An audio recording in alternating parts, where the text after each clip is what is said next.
اس عاجز کو ایک مرتبہ بخارا جانے کا موقع نصیب ہوا.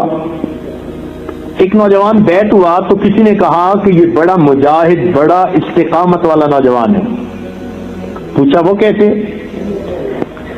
کہنے لگے جی کہ کمیونزم کے دور میں جب اسلام کا نام لینا یہاں پر مشکل تھا، یہ نوجوان کھلے عام 5 نمازیں پڑھا کرتا تھا. اس عاجز نے پوچھا کہ بھئی اس کو پھر پولیس والوں نے کچھ نہیں کہا؟ کہنے لگے جب اس نے پہلی مرتبہ کھلے عام اذان دی، نماز پڑھی، پولیس پکڑ کے لے گئی. انہوں نے اس کو بڑا مارا پیٹا اور یہ ایسے جان بوجھ کر مجنون پاگل بن گیا. مار مار کے پولیس والے تھک جاتے اور یہ اس مار کو برداشت کر جاتا.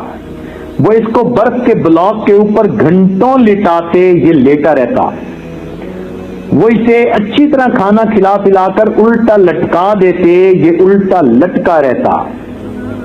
وہ اس کے انگلیوں، ہاتھوں اور پاؤں کی انگلیوں کے جوڑوں کو توڑتے، یہ درد برداشت کر جاتا. ایسے حرکتیں کرتا جیسے کوئی پاگل ہوتا ہے. بالآخر پاگل خانے بھیج دیا گیا.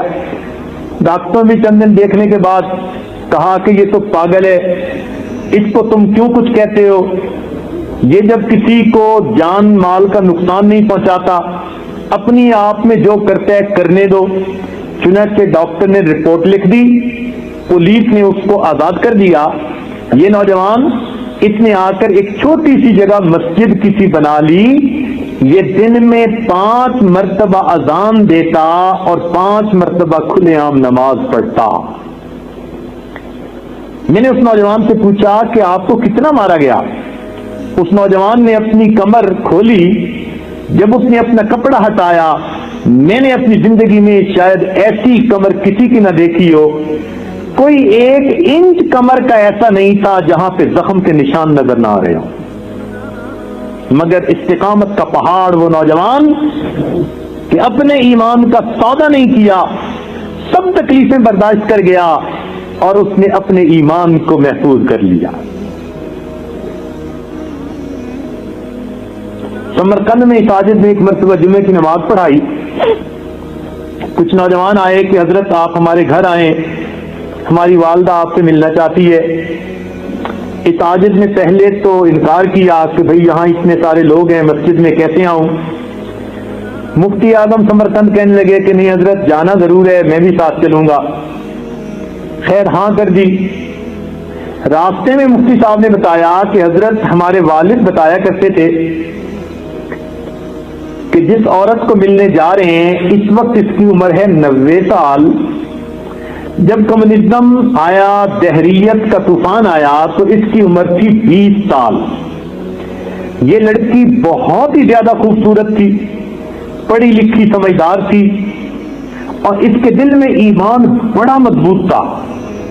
جب دہریت کا سیلاب آیا تو یہ اس وقت علل اعلان دوسری لڑکیوں عورتوں کو کنونس کرتی، دین کی تبلیغ کرتی اور ان کو دہریت سے ہٹا کے اسلام میں داخل کرتی.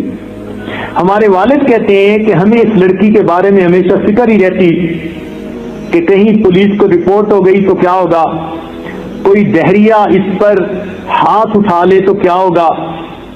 ہم اسے بہت سمجھاتے کہ تو بیٹی ہے، لڑکی ہے، تیری جان کا بھی مسئلہ، تیری عزت کا بھی مسئلہ، مگر اس کو ذرا خوف نہیں تھا. وہ کہتی کہ اللہ میرا محافظ ہے، میں نہیں دیکھ سکتی کہ کوئی اللہ کے وجود کا انکار کرے، لہذا میری جان کا خطرہ ہے یا عزت کا خطرہ ہے، جو بھی ہے میں تو دین کی دعوت دوں گی. اس نے ہزاروں لڑکیوں کو کلمہ پڑھایا اور یہ ان کے ایمان لانے کا سبب بنی.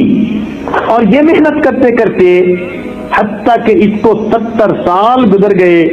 اس وقت یہ ہڈیوں کا ڈھانچہ بڑھیا ہے، بستر پہ لگی پڑی ہے. اس نے جب سنا کہ آپ آئے ہیں تو اس نے چاہا کہ آپ سے سلام کرے، کوئی بات کرے. جب اس ساجد نے یہ سوچا تو دل میں بہت خوشی ہوئی کہ ہم ایک ایسی خوش نصیب اللہ کی بندی کے پاس جا رہے ہیں، ان سے تو یقیناً دعا کروانی چاہیے. چنانچہ ہم ان کے گھر گئے. ایک چارپائی سے ان میں بچھی ہوئی تھی، وہ خاتون اس کے اوپر لیٹی ہوئی تھی اور اس پر ایک پتلی سی چادر انہوں نے ڈال دی تھی۔ چنانچہ ہم اس کے قریب جا کر 2 فٹ کے فاصلے پہ کھڑے ہو گئے، سلام کیا، اس نے چادر کے اندر سے جواب دیا۔ تو اس عاجز نے اس کو کہا کہ میں تو یہاں اس لیے حاضر ہوا ہوں کہ آپ میرے لیے دعا کیجیے۔